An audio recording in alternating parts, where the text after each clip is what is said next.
Senator John McCain will no longer be seeking medical treatment. His family has just issued this statement. Last summer, Senator John McCain shared with Americans the news our family already knew. He had been diagnosed with an aggressive glioblastoma, and the prognosis was serious. In the years since, John has surpassed expectations for his survival. But the progress of disease and inexorable advance of age render their verdict. With his usual strength of will, he has now chosen to discontinue medical treatment. Our family is immensely grateful for the support and kindness of all his caregivers over the last year, and for the continuing outpouring of concern and affection. Let me continue this. From John's many friends and associates and the many thousands of people who are keeping him in their prayers. God bless and thank you all. That statement just now released from John McCain and his family, that he will no longer be seeking medical treatment. Obviously, Brett Baer, you're still with us right now, and we're already seeing that responses coming in from across the country from members of Congress. Yeah, an American hero and someone who served his country not only in the U.S. military, but up here on Capitol Hill for decades. You're going to see these statements coming out now nonstop. Governor Doug Ducey just releasing just that. John McCain is an American hero, always putting the country before self. From Vietnam to the halls of the U.S. Senate, the spirit and service of civility that has guided Senator McCain's life stands as a model for all Americans, regardless of political affiliation. Angela and I had the great privilege of visiting with Senator McCain and Cindy in May. Then and now our prayers and our hearts are with them and their entire family. That from the governor of Arizona. John McCain has been a staple here, obviously in the middle of a lot of controversial votes. He has always said that he was going to stand for what he believed.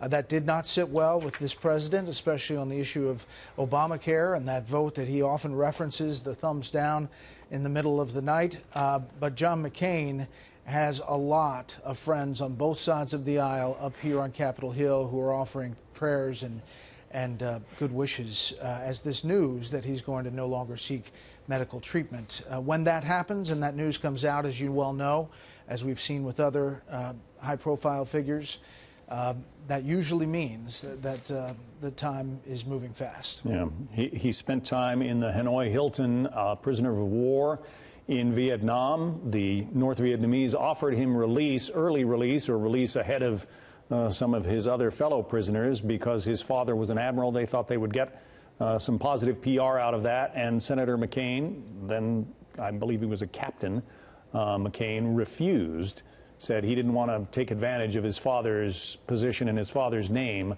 to win early release. He has lived the courage of his convictions.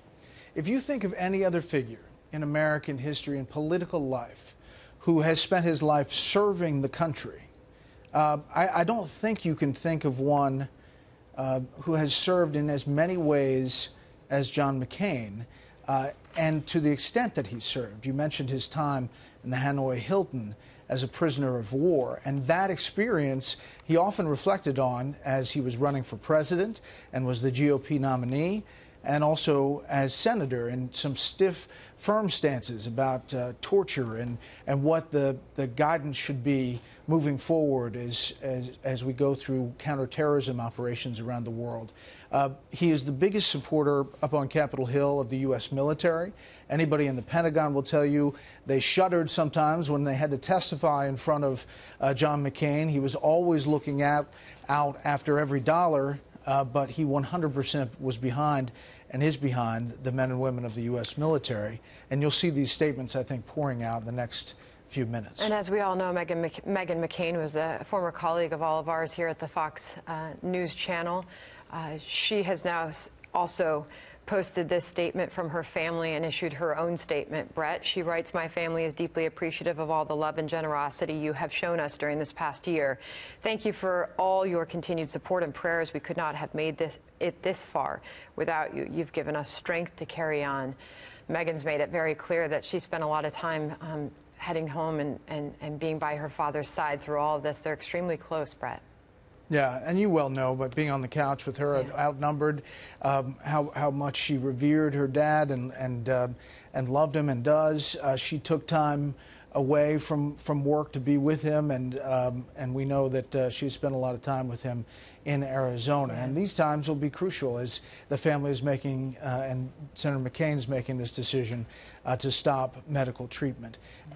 I think you're going to see this be an interesting point up on Capitol Hill as senators especially who've worked with John McCain on both sides of the aisle reflect on his final speech on the floor of the Senate, where he talked about getting things done, going through the regular process of the Senate.